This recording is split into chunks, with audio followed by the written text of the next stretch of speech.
Hello guys, welcome to Josh for Tech. Now this is my live stream. We're going to be doing a live stream just explaining Flexbox. For any of you who don't know Flexbox today in this video, I'm going to try to explain it and demystify what Flexbox is. Try to give you kind of like an idea of what it is, and just make it plain. Now you can see here I've already created my folder, which is my Flexbox folder. Now if I come in here, we can see that my Flexbox folder is here. Now forget about Nav, whatever. We're going to be working on the Flexbox. So what we're going to do is I'm going to click on Flexbox. Are you seeing that? And I'm going to open it in my code editor, which is VS Code. Now we're going to be doing all our stuff here. I'm going to start with doing squares. Then we can move on to trying to understand how we can balance flex wrap, flex direction, and all of that. The basics you need to know about Flexbox to get started. I'm telling you, Flexbox will change your development. Of course, before Flexbox, I was using position and a bit of some other things that that. This is the best way to get things working for you. So I recommend you doing. So first, I'm going to actually have to show my Explorer. So now I have my files, and I'm going to create and I'm going to name this index.html. Now, of course, I'm going to take you through the full process. So I'm going to quickly set up my code. Sorry about that. Of course, I'm not going to be going through the basics of HTML today. I'm going to just go straight to the point. I'm not going to be going through the basics of HTML. You know what this does? HTML head body. Now, what I'm going to do is I'm going to start with creating a div. Now, the head of the Flexbox starts with a div. I'm going to name this class, and I'm going to give it the class of square. That's okay. Or square container. Now you can see this. Now why am I giving this a class? Of course, if you know divs from HTML and CSS, this class poses like a benefit because when you get into your CSS, you have to identify this particular div tag.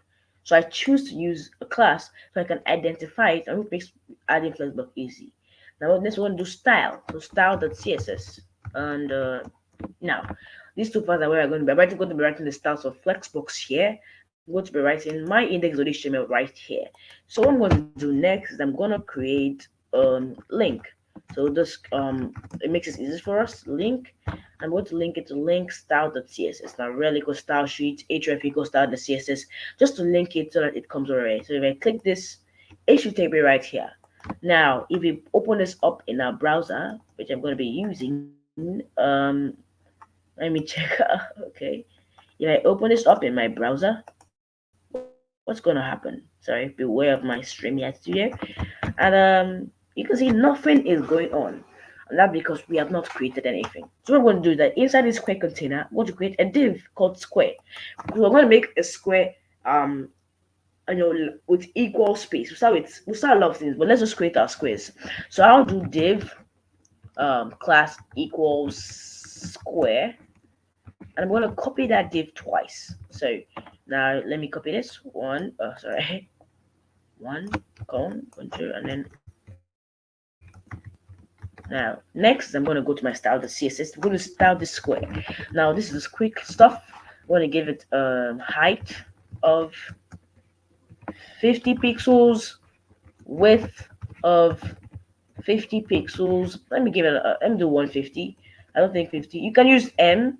I normally use pixel, but M is, so I'll just do 2.5 M. Let me use 2.5 M instead because that's more professional, and it really helps with your. So I recommend using M instead of pixels, unless you're going for very small, adjustments. Then you can use pixels. So 2.5 M. It's gonna be a square, and so let's see what it comes. Let's see what comes with. So if I come up here and I check it, oh, the square isn't showing. Yes, we have to give it a color, a background color. So which is background color. Then the background color will be, red, round, whatever. I'll just try red. Let's see what it does. Let's see what happens on our first try. Now you can see that this is not looking. Now it looks a bit small, but it's not looking like. Why are the three squares that we put there? So you can see that the three squares have been jam packed together into one movement. So what if we say that I want to make these things line up straight? That's where Flexbox comes in. Now, the first thing before you start working on Flex is to add a very small code. Now, that's display flex. So I'm going to import the square container. So anytime you want to start with CSS, make sure you just get the the class name and then you put a dot after it. What I'm going to do is I'm going to come over right here and I'm going to add what? Display flex. Now this small line of code that enables you to start using Flexbox. Once you give it the display flex, you can use Flexbox anytime. And moi now. Now I realize that okay, we have used display flex, but it's all the way to the center. How can I make it go this way? We use something called justify content. Now this is another CSS property for those who understand CSS. What you're going to learn is that what you're going to know is that justify content aligns your your elements. Let me show you. It's better to show you than to show you vertically. Now let's do justify content center. Let's see what happens. This will make it go to the center. Wow, you can see that it's at the center of the page. If we do align item center, which is another thing, but this does it. I'm sorry, this does it horizontally, which is justify content horizontally, and align items center does it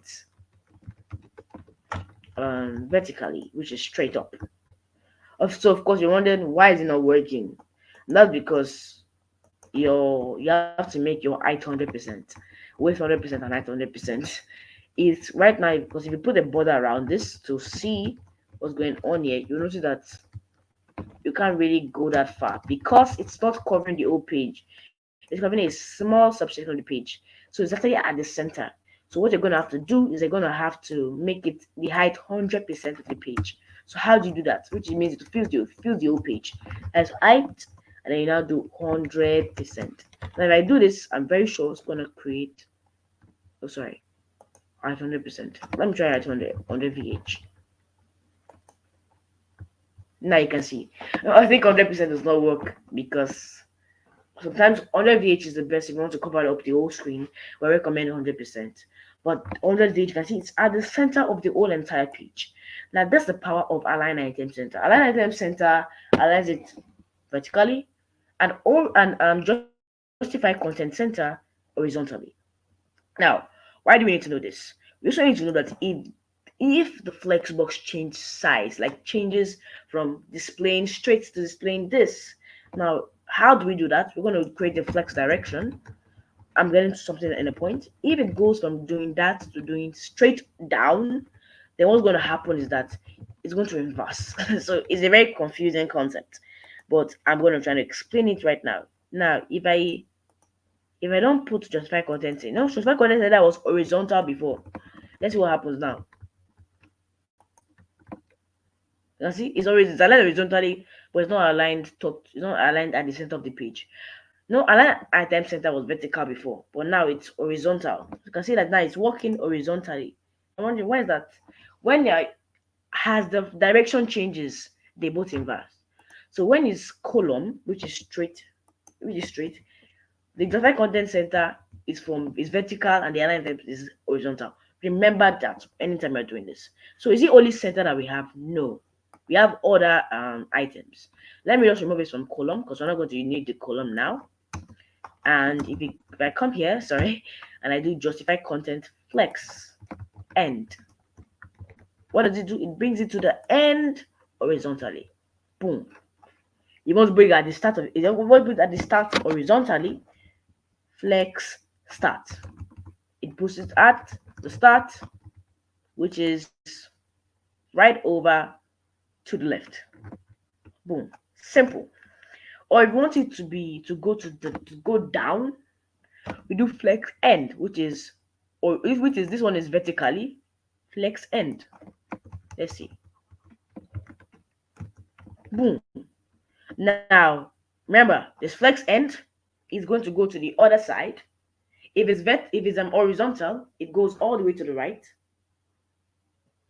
If it's vertical, it goes all the way down. That's flex end. Flex start goes all the way to the right. I'm sorry, to the left. And align items flex start goes all the way up. Now let's see what happens when we do flex start, which is sorry, horizontally, which means it's going to go to the start horizontally. and down. Let's see what happens. If you check out here, you see, oh, it's at the start horizontally, but it's down, but it's down vertically. So that's how it's going to work. This is pretty simple. So let's say we want to now. They're a bit too small, so let me make it about 25 m. Let's see what happens. Let me make it 10 times the size, so it takes up more space. Whoa, this is big, very big. I'm going to want to align them both center so that we can show. 25 m is a bit too large. Let me use 21 m. 25 m is too large. M and pixels are both measuring sizes. They're used to pixels measures by that small pixels in your those small pixels in your screen. But M is a different measurement type that measures by a particular. I think it's about, I don't know, 10, 16 pixels. I'm not sure about but that's not really the tutorial for today. So center, let's go. Yes, center, and I'm gonna make both of them centered. So everything will be centered. I want everything to be centered. I've reduced the M. So now if you do this, it's gonna be smaller. Now we're wondering that this is a crap together. How do we space it? Now, normally, if a programmer that has not heard of Flexbox before, you use something like margin left, which will I'm not sure this is the right way. Let me put the margin left here. Margin left, which will space it out. So you use margin left, which will create a space between that. For all programmers that have not used Flexbox, will have thought of using this to to do that. Now, although this works, like I'll show you, let me fix it for this one. It works. It's not the most advised way. You see that there's a bit of an imbalance. What you use instead is what you call gap. Now, gap is the best way to space out your elements in the same container. Now, you can see container, and there's these small items. So what I'm going to do is I'm going to now give it a gap. Now, before the margin left went into the square. Now, it's going to go into the parent element, which is the one that is housing all the squares. So we're going to put gap. Gap is just like margin left, but it spaces it out. I do gap, and I do gap of 20 pixels. I think pixels works before this. Boom.